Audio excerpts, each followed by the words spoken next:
I worked public affairs for September 11th in a variety of different positions. I worked it on and off for about a year and a half. From a public affairs standpoint, we had to get out information to those that had been impacted that lived in Lower Manhattan and those that potentially could receive assistance from FEMA, and it was hard. So at the time, the New York Times was your local media source. You had terrorism going on, you had anthrax going on, you had families still looking for their family members. The media and just the sheer volume of information that was out there, and to try to cut through that was really hard.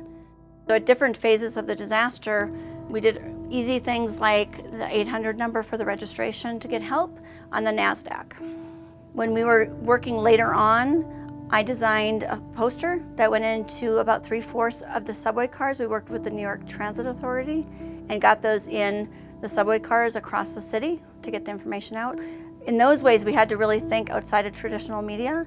Some of the things that now, 20 years later, we do some of those things. 20 years ago, we didn't do those things. Everything was very gray, it was dusty, steel, big, huge steel beams.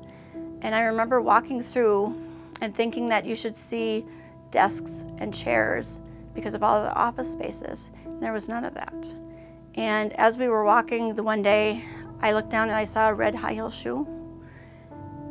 And it hit me really hard because I wondered who it belonged to and what was the story behind that person who it had belonged to. But normally you didn't see stuff like that. It was just a big pile of debris that they had to work through to try to find remnants and clear it as they did.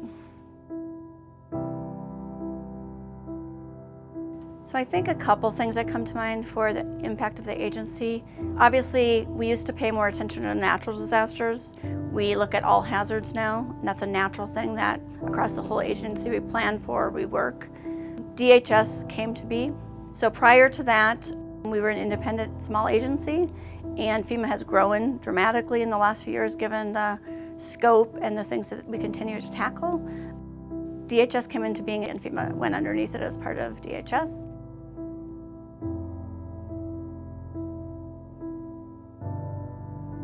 I think about those that were lost and the heartbreaking posters that you would see hanging up all over the city for so long.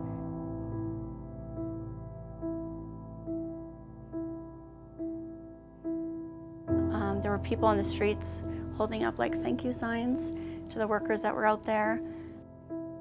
Initially it was fairly quiet and low-key, and then as restaurants and other things started to open up, the city started to open up more. I mean, it was an interesting time to be there. It was rewarding because you felt like you were trying to help and do something. And the city kind of came to life. It bonded. As an American, you felt proud to be there. I think it's the one disaster. I've worked 100+ disasters in my time with FEMA, but this time it was really a national disaster. And that was the only time that I've ever really experienced that, where it impacted, I think, every single person in the US to some degree, and still does, 20 years later.